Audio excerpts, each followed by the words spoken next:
Ya, selamat pagi. Kita bertemu kembali untuk mendengarkan bacaan-bacaan pada hari Selasa, 13 Juli 2021. Anak itu diberi nama Musa sebab ia ditarik dari air.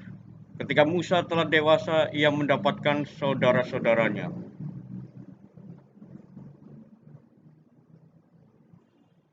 Bacaan dari kitab Keluaran bab 2 ayat 1 sampai 15a.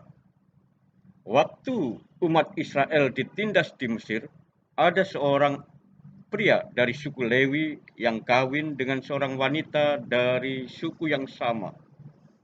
Wanita itu mengandung dan melahirkan seorang anak laki-laki. Ia melihat bahwa anak itu tampan, maka disembunyikannya 3 bulan lamanya. Tetapi ia tidak dapat menyembunyikannya lebih lama lagi. Maka diambilnya sebuah peti pandan dan dipakalnya dengan gala-gala dan ter. Lalu ia meletakkan bayi itu di dalamnya dan ditaruhnya peti itu di tengah-tengah teberau di tepi sungai Nil. Kakaknya perempuan berdiri di tempat yang agak jauh untuk melihat apakah yang akan terjadi dengan bayi itu. Maka datanglah putri Firaun untuk mandi di sungai Nil, sedang dayang-dayangnya berjalan-jalan di tepi sungai. Maka terlihatlah oleh putri Firaun peti di tengah-tengah teberau itu. Ia menyuruh seorang hambanya untuk mengambilnya. Ketika peti itu dibuka, dilihatnya seorang laki-laki yang menangis. Maka ibalah hatinya dan ia berkata, tentulah ini bayi orang Ibrani. Lalu bertanyalah kakak bayi itu kepada putri Firaun, maukah tuan putri agar kupanggil seseorang yang inang penyusu dari kaum Ibrani untuk menyusui bayi itu bagi tuan putri? Saud putri Firaun kepadanya, baiklah. Lalu pergilah gadis itu memanggil ibu bayi itu. Maka berkatalah putri Firaun kepada ibu itu, bawalah bayi ini dan susuilah ia bagiku, maka aku akan memberi upah kepadamu. Kemudian ibu itu mengambil bayinya dan menyusui dia. Ketika anak itu sudah besar, ibunya membawa dia kepada putri Firaun. Ia diangkat anak oleh putri Firaun dan diberi nama Musa, sebab katanya, aku telah menarik dia keluar dari air. Pada suatu hari, ketika Musa telah dewasa, ia keluar mendapatkan saudara-saudaranya untuk melihat kerja paksa mereka. Lalu dilihatnya seorang Mesir memukul seorang Ibrani, seorang dari saudara-saudaranya itu. Ia menoleh ke sana, ke sini. Musa menoleh ke sana, ke sini. Dan ketika dilihatnya tidak ada orang, dibunuhnya orang Mesir itu dan disembunyikannya mayatnya ke dalam pasir. Keesokan harinya Musa keluar lagi dan didapatinya 2 orang Ibrani tengah berkelahi. Ia bertanya kepada yang bersalah, mengapa kau pukul temanmu itu? Jawab orang itu, siapakah yang mengangkat engkau menjadi pemimpin dan hakim atas kami? Apakah engkau bermaksud membunuh aku, sama seperti yang kau lakukan telah membunuh orang Mesir itu? Maka Musa menjadi takut, sebab pikirnya, tentulah peristiwa itu telah ketahuan. Ketika Firaun mendengar tentang peristiwa itu, ia berikhtiar membunuh Musa. Tetapi Musa melarikan diri dari hadapan Firaun dan tiba di tanah Midian. Demikianlah sabda Tuhan. Syukur kepada Allah. Bacaan Injil 13 Juli 2021. Pada hari penghakiman, tanggungan Tirus dan Sidon akan lebih ringan daripada tanggunganmu.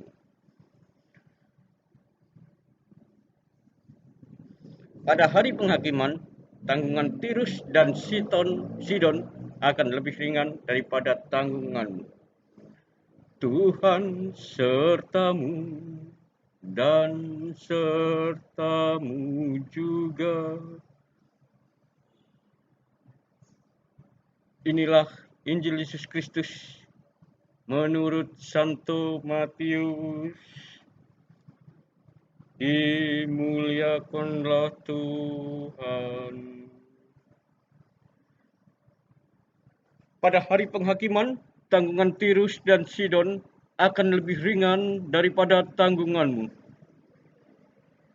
Sekali peristiwa, Yesus mulai mengecam kota-kota yang tidak bertobat, meskipun di sana ia melakukan paling banyak mukjizat. Ia berkata, celakalah engkau Korazim, celakalah engkau Betsaida, karena jika di Tirus dan di Sidon terjadi mujizat-mujizat yang telah kulakukan di tengah-tengahmu, pasti sudah lama mereka bertobat dan berkabung. Tetapi aku berkata kepadamu, pada hari penghakiman, tanggungan Tirus dan Sidon akan lebih ringan daripada tanggunganmu. Dan engkau Kapernaum, apakah engkau akan dinaikkan sampai ke langit? Tidak, engkau akan diturunkan sampai dunia orang mati. Karena jika di Sodom terjadi mujizat-mujizat yang telah terjadi di tengah-tengahmu, kota itu tentu masih berdiri sampai hari ini. Maka aku berkata kepadamu, pada hari penghakiman, tanggungan negeri Sodom akan lebih ringan daripada tanggunganmu. Demikianlah Injil Tuhan. Terpujilah Kristus.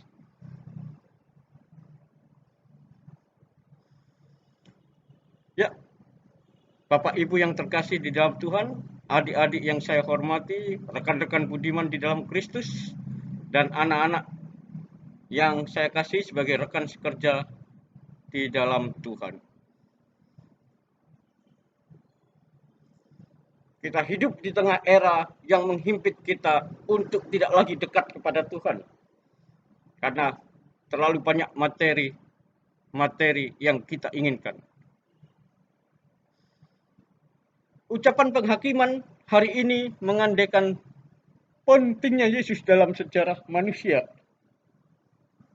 Ia memberi peringatan keras kepada kota-kota di Galilea yang sudah menerima kabar gembira namun tidak mau bertobat. Apakah kita sadar bahwa semua kota yang larut dalam kejahatan harus menerima warta gembira dan diberi peringatan yang sama? Sadarkah itu, adik-adik yang terkasih, Bapak Ibu yang budiman, rekan-rekan sepelayanan? Demi keselamatan bersama diperlukan juga pertobatan bersama. Banyak kota-kota di Indonesia yang mengaku sebagai kota Injil. Namun hidup masyarakatnya ternyata jauh daripada definisi Injil itu sendiri. Mereka masih suka pesta pora, bermabuk-mabukan, hidup dalam penuh dosa. Mereka tidak mencerminkan hidup sejati sebagai seorang murid Kristus yang benar. Banyak di dunia yang juga mengaku sebagai kota Injil, dibangun salib besar-besaran, dibangun patung Yesus besar-besaran. Namun apakah seluruh penduduk di kota tersebut mencerminkan perilaku Kristus? Mari kita renungkan, hai adik-adik, hai Bapak Ibu yang budiman, hai saudara-saudari yang terkasih dan seluruh rekan pelayan di dalam Tuhan.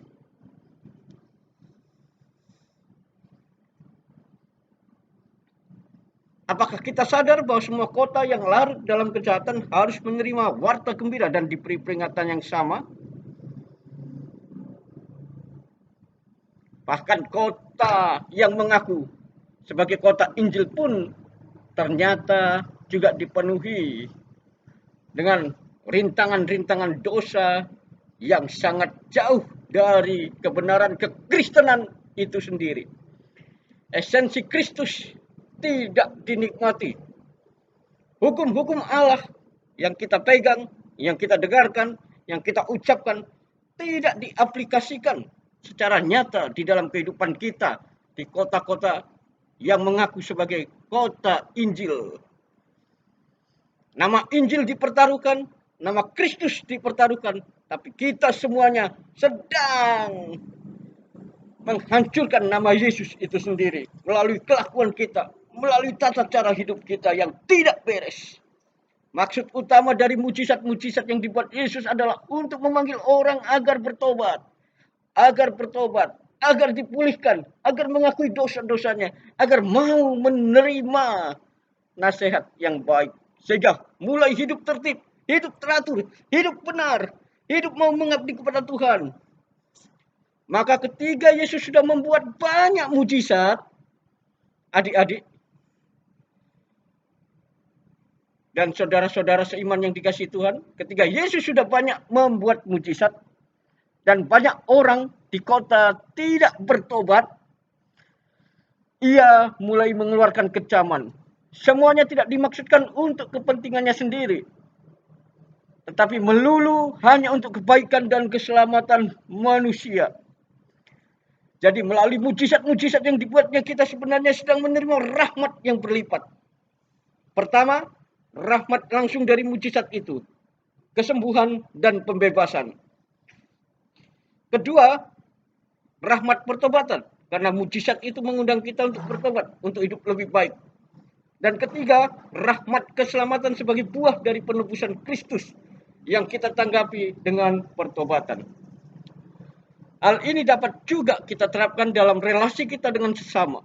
Kalau kita menerima mujizat berupa kebaikan dari orang lain, seharusnya kebaikan itu juga menjadikan kita untuk hidup lebih baik sebagai wujud konkret syukur kita. Bukan malah menjadi tergantung dan terus-menerus memanfaatkan kebaikan orang lain. Ini menjadi penilaian kepada diri kita sendiri. Apakah kita terus-menerus memanfaatkan kebaikan orang lain, atau justru kita terus-menerus melakukan tangan berada di atas daripada tangan berada di bawah. Memberi tidak hanya dengan materi, memberi bisa dengan tenagamu, lewat doa-doamu, lewat karunia hidupmu yang mencerminkan kemuliaan Kristus yang sejati. Maukah saudara-saudari yang terkasih di dalam Tuhan, siapkah kita menyambut perubahan di dalam hidup kita, sehingga kita layak menjadi murid-murid Kristus? Marilah kita merenungkan apa yang sudah kita dengar, kita baca ini, untuk memperbaharui kehidupan kita yang telah rusak, memperbaiki kelakuan kita yang tidak benar, sehingga kita kembali kepada Tuhan. Marilah kita berdoa. Allah Bapa yang Maha Baik, Engkau telah menunjukkan daya kekuatan yang mampu memberi pertolongan, ialah Yesus, Musa yang baru. Kami mohon semoga Dia berkenan mengarahkan hidup kami ke arah kebaikan dan membimbing kami masuk ke dalam kedamaian-Mu. Amin.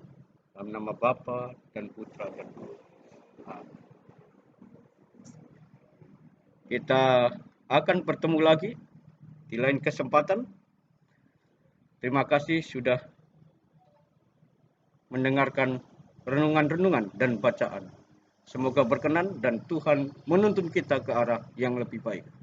Tetap semangat menjalani hidup kita dan bertemu dengan sesama kita untuk melayaninya demi kemuliaan Tuhan. Haleluya.